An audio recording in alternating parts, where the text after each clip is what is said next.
for life engineering, processes that combine science, wisdom, and spirituality to build a life of alignment. Joining Dr. Pat is your host, Gabriela Embon, bringing you bi-weekly wisdom nuggets, your step-by-step guidance to build a life of no regrets. Stay tuned as they uncover powerful processes for you to realize your true potential. Are you ready for some magic wisdom? Life engineering starts now. Hey, everybody. I'm Dr. Pat. I got to tell you, I have been waiting for this show. Gabriela has created the most incredible series on the power of yes. And we've been going through different aspects of life, but today, this is seriously important. The power of yes in relationships. Yes, let's just say that. The power of yes in relationships. Because many of you are out there scratching your head right now and you're going like this. No. But we want to talk to you today about what does it mean to truly embrace each yes. And it's not that we're not going to have a no occasionally, but what does it mean? And where does it start? Gabriela, this is really right now, we've got now, all the numbers are coming out, all the statistics on where we are at mental health, where we are at divorce, where we are at the relationships. But where does it all start when we use the R word? Yes, this topic truly speaks to my heart, the topic of relationships. I think it's going to be a very revealing episode. Just to give a heads up, we're going to talk about the 3 stages of a relationship, a long-term relationship, and how embracing the yes in each step, help us move to the next one. We build on each step. So we're going to go through that. And then, of course, as you said, what is that occasional no? And when do we actually have the right to say no? So all of that we're going to be discussing in the next half hour. I'm so excited. Let's get started. Yeah. But in order to talk about the power of yes, we first need to understand, right, the 3 stages of the relationship. Because when we say yes in the beginning, right, that initial yes that we say to in relationships, it's either when we are okay to date somebody, we say, yes, I want to date you, or yes, I want to be engaged to you, or yes, I want to marry you, right? It's saying yes to either getting to know you, if it's in the beginning, or saying yes to living a life together. And we think that that yes comes from pure freedom. But I want to challenge that notion. Does it truly come from freedom? Not really. And that's why we want to talk about the 3 stages of the relationship. Because the first stage of any relationship, let's call it the falling in love stage or the honeymoon stage, right? We're not truly free or in control, in full control. What actually manages our decisions, every yes we say to our behaviors, our choices, is the cocktail of drugs that are floating in our bloodstream. The dopamine, the oxytocin, the endorphins, right? So we're very likely to say yes to that initial commitment or proposition pretty much because we are under the influence of these drugs in our brain. Mm-hmm.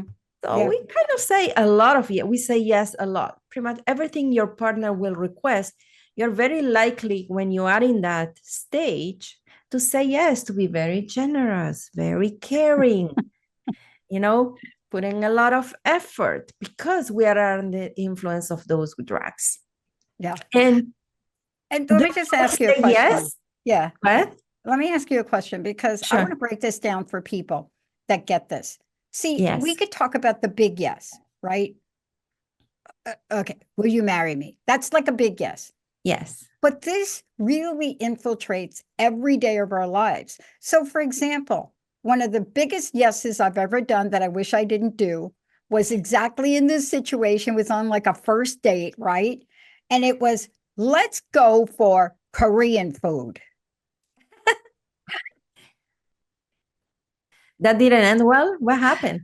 Well, I never had Korean food. Now I love it. But I'm just telling you, right? I got introduced to Korean food like recently through my sport. But this first date, I never heard of Korean food.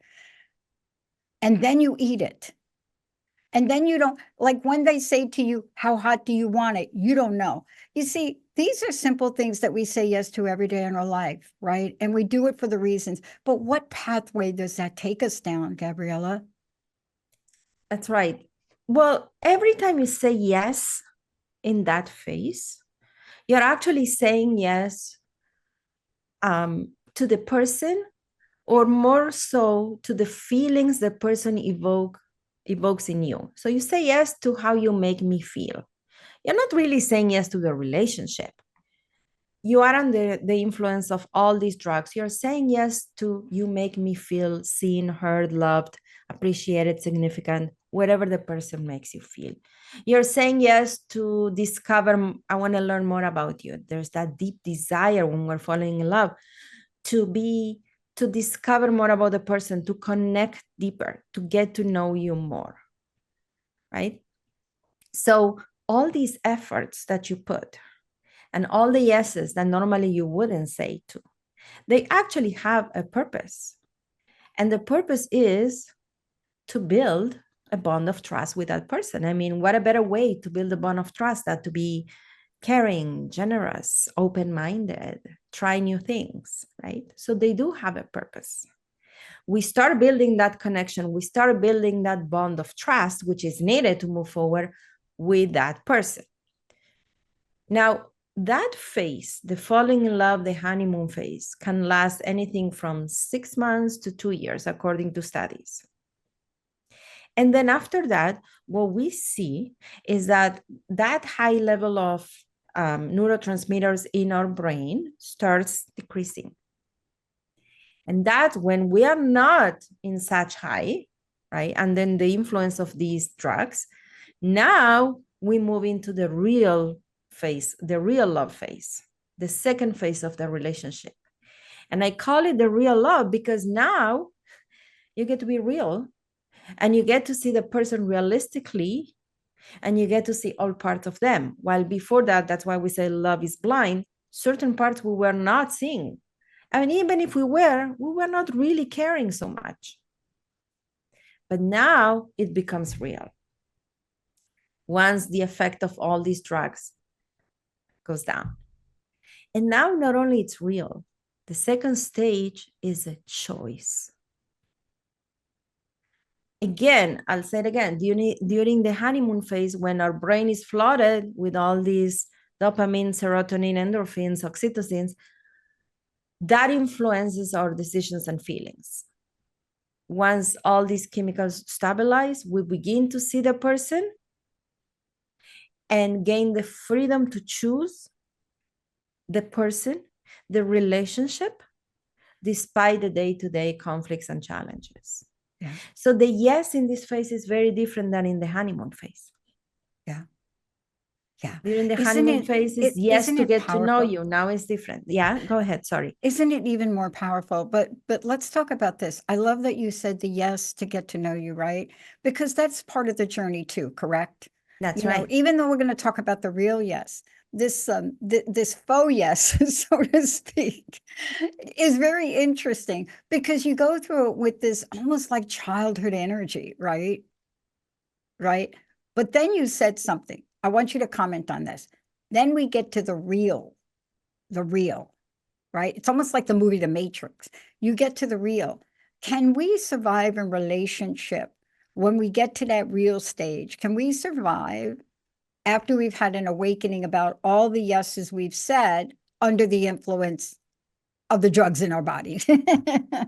Of course. And we're gonna talk about how saying yes during this phase is actually what helped us move forward to the last phase.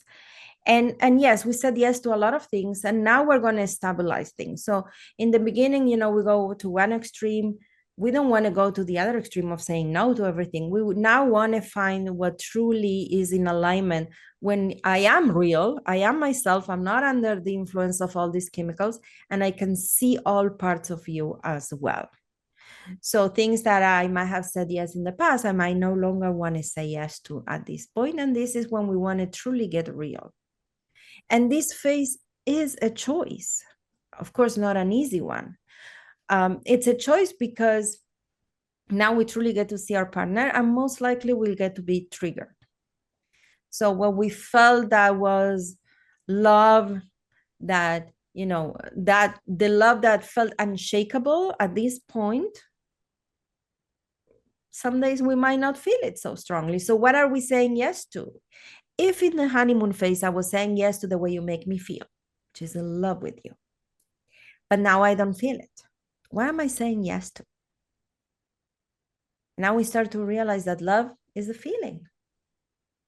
We don't always have it. So why am I staying with you then? Because now I'm saying yes to other things.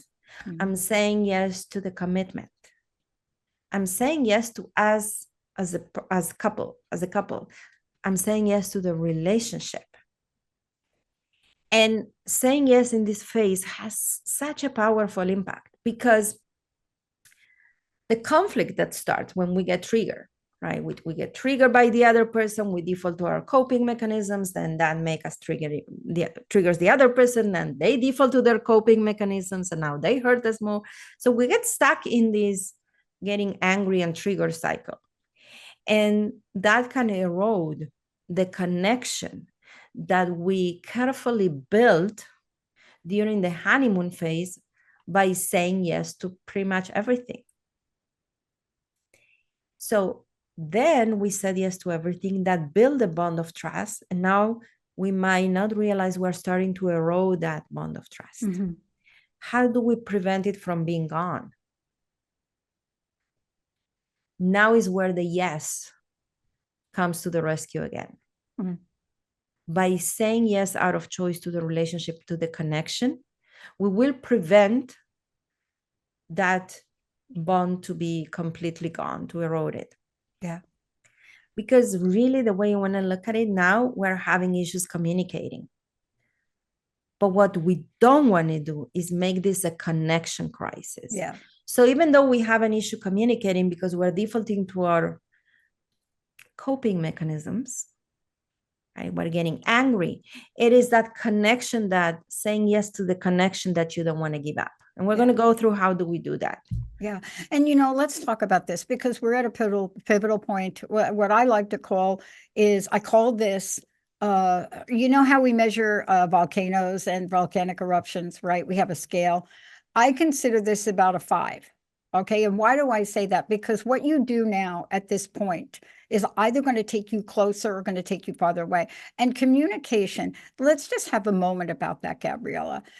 Some people think they're going to talk about communication again, and they're going to talk about active listening. No, we're not. Later, we've already done that show, but here's what we're going to talk about. We're going to talk about simple things like you're getting ready to open your mouth and you're getting ready to vomit all over your partner by regurgitating the 999 times that you said yes in that first stage. And now you're going to throw it up in your partner's face, and you're going to open your mouth and it's going to come out and you cannot take it back. And so these are some of the tools we're talking about. You've talked about this in numerous shows, but right here, people are at a pivotal choice point, aren't they? In what they say and what they do next, right? That's right. And I think that all the practices of keeping the connection and the bond before we communicate are even more important when we're angry. And people say, I don't care about my partner, I'm so angry. This is when we want to care the most. And the first tool to build that, restore the bond of trust, is saying yes and generosity and act of care. It's very easy to be generous when I'm so happy with you because you're so good to me. Of course, I want to be generous with you. And being generous, of course, without sacrificing or hurting ourselves, right? But can I be generous when I am angry? Perhaps this will not only open your heart, it will open my heart. It's those simple gestures that demonstrate that even though I'm so angry at you, I still care, right? So when we do that, that speaks volumes about the commitment. Why do I care? Why do I care? Because I committed to you and you committed to me, because the relationship is more important than anything else. So the first repair, is those acts of care, generosity. The second way that we want to say yes to during this difficult phase that every relationship goes through, normally after, I said after 2 years, but sometimes it starts even later, is saying yes to my partner's design and uniqueness. In other words, respecting the way they are. Because during the honeymoon phase, I didn't see it. Now I see it. Yeah. So now I have two choices. I either see and say yes to who you are and train myself to see the strength and the superpowers that you have, or I try to change you. Yeah. If I'm trying to change you, which of course it's not going to end very well, we're both going to be hurt, I'm not saying yes to you. I'm saying yes to what I want, not who you are. Yeah, I love that we're talking about this. Can you talk more about this? Because this is so important. I think one of the hardest things for people to do is to pivot. And what I mean by that is to pivot from anger and resentment to doing an act of kindness or generosity. Now, you see this in a lot of movies, but this really does work.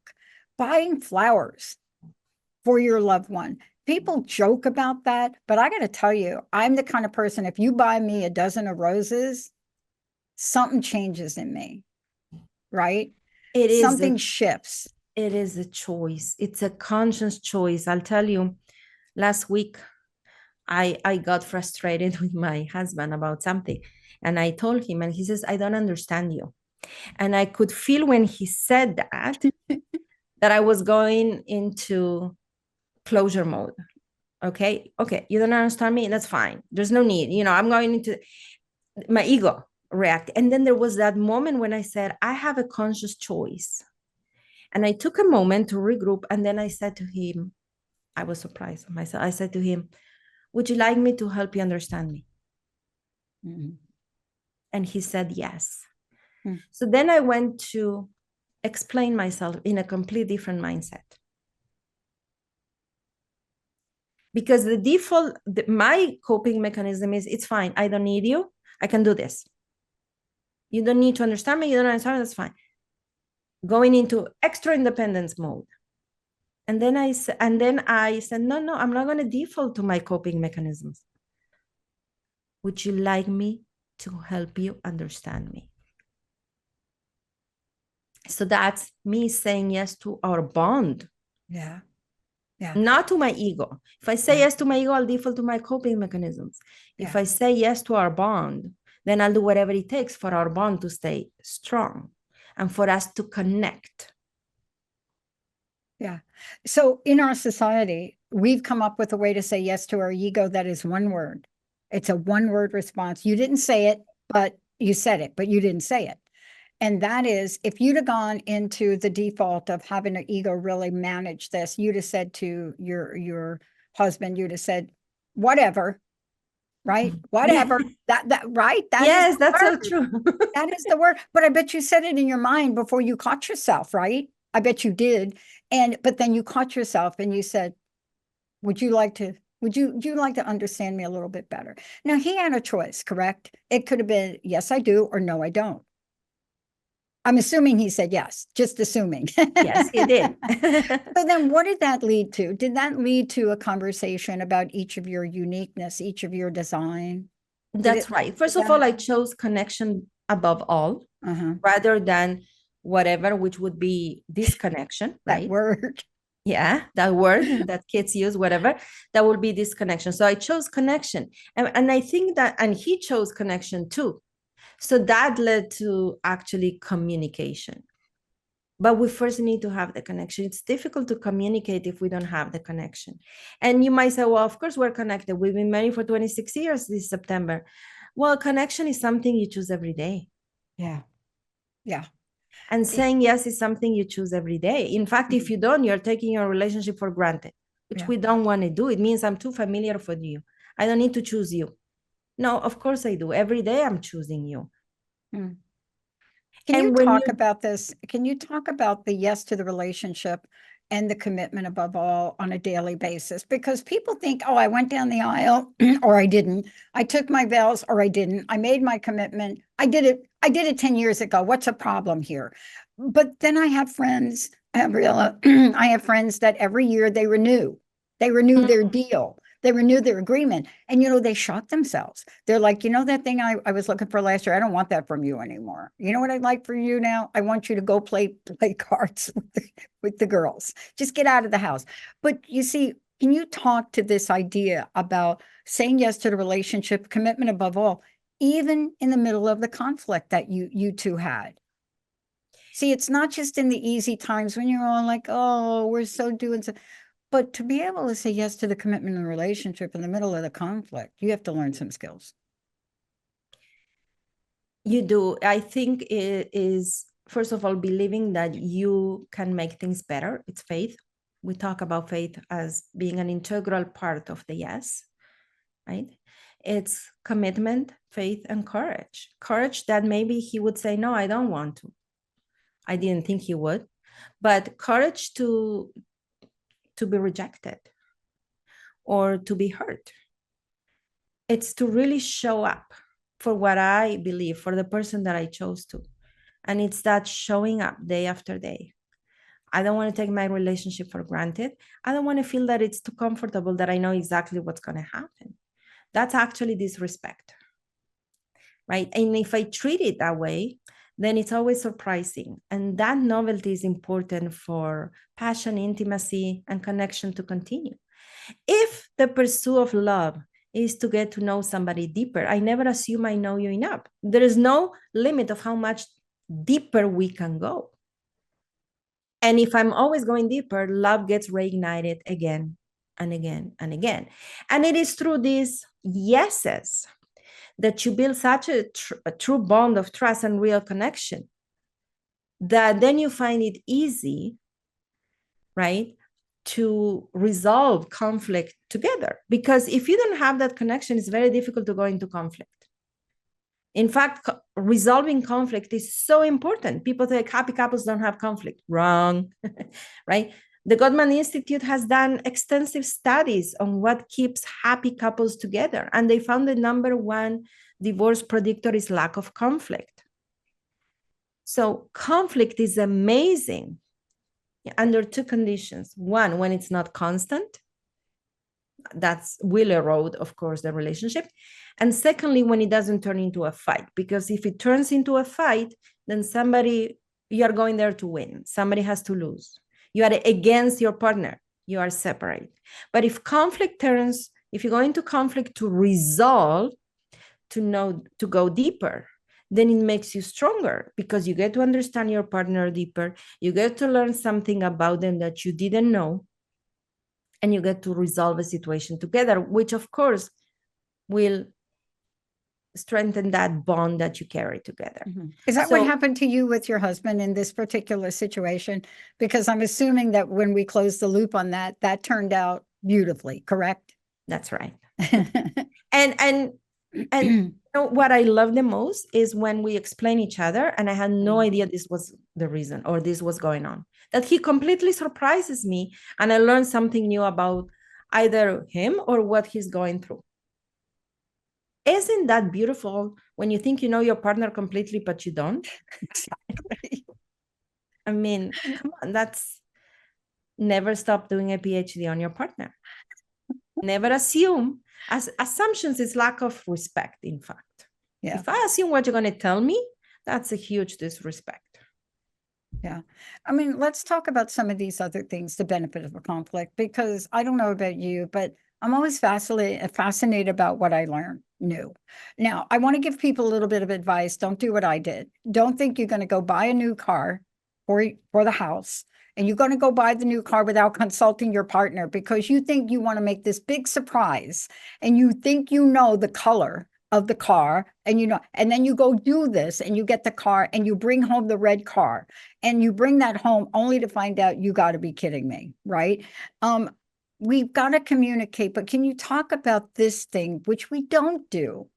We're not even interested in learning something new about our partner sometimes, are we? Yes, because we're trying to systemize our lives and make it, I don't need to deal with this. I don't need to take care of this. I have enough at work. Yeah. But we don't understand that everything is connected. The way you approach your relationships is the way everything in your life will go through. We are one vibrational being. So we go, I already know them. We've been together for 30 years. I don't have to inquire. Yes, you do. And it's not work. It's excitement. That's the child mindset that wants to explore. Familiarity. I love Esther Perel, the way she describes how we need familiarity and certainty, but we also want novelty and excitement and surprises. So excitement, surprises, novelty doesn't equal lack of control or that it's going to be dangerous. It actually, for me, it equals excitement. Oh, what else can I learn about you? Surprise me. And we need both. We want to have the safety that a relationship provides, but at the same time, never take it for granted. Always see it as an honor to be together, an honor to be with you. I love this. Thank you for today. Before we go to our closing message, please let folks know how they can find more about you, more about the Academy, all of the above. So we are at coachingacademy.net. There's a life coaching certification starting this September. If you're interested, contact us. We'll jump on a call. We'll share with you the details. Yeah. You know, at the heart of this is communication. And I know that we've talked about this before, but it is at the heart of this. And how many people do you know won't even say, you know what, Gabriela, I want to tell you, I want to do something new. I want to learn how to play pickleball. And they're afraid to even say that. Why? Because one, they don't really want to invite their partner to play pickleball with them. So they don't know what to say about that. But these are the parts of communication that if you practice them on a regular basis, they wouldn't be so hard. You're not always going to get a yes. Sometimes you get a no, but you have to manage your frequency on that, right? What's your personal message? What do you want to leave us with today? Well, the more we build that connection and bond of trust, the easier it is for us to say no. I think that you have to earn the right to say no by saying yes enough. Because when you say yes, and I don't mean to disrespect yourself or go against, hurt yourself or sacrifice yourself, but it's about kindness. Yeah. The more kind we are, we build that bond of trust, the easier it's for us to say, no, thank you. You can go with your friends. I really don't feel like doing that. Right? So there has to be a balance, like even in parenthood. It's okay. You want to put boundaries. You want to you want to put discipline when needed, but at the same time, you also have to be loving and generous and kind. So we want to have both, of course, but we want the predominant one to be the yes. If there are no yeses, there is no place for no. If everything is no, we have an issue there. And the idea is to have that delicate balance between the yes and the no, and to understand that it doesn't really matter what you say yes and what you say no to, as long as the intention is always to create unity and not separation. If whatever words you say, yes, no, when you are in an argument, you are coming from an intention to create separation, like whatever, right? Like I could easily default to that coping mechanism, whatever, that's creating separation. Then that's when you want to hold on for a second. Let's regroup myself. Exactly. So it doesn't matter what you say, as long as the intention is to create unity, which is actually the whole purpose of the relationship. And when you do that, you're actually building a fortress of trust that can weather any storm. You're not building walls. You're building that strong fortress that can wear any storm. Wow. Thank you for this message, because we are now getting the information on the level of conflict and divorce that is coming out past the pandemic. Thank you so much for today's show. On a final note, I will tell you this, even though I said yes on that first date to Korean food and couldn't really taste anything for a week, today I'm so grateful for that yes. I love it. I love Korean food. Just give me some kimchi. But next time you do say yes, please find out what you're saying yes to. Okay. Thank you, Gabriela. Thank you, Dr. What a Pat. great show. Thank you all for tuning us in, turning us on. We'll see you next time.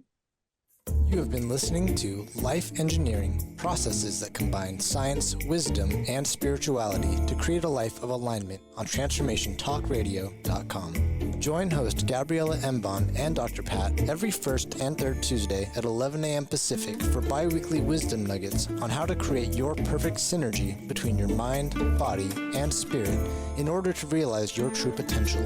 For more information, visit Gabriela at coachingacademy.net.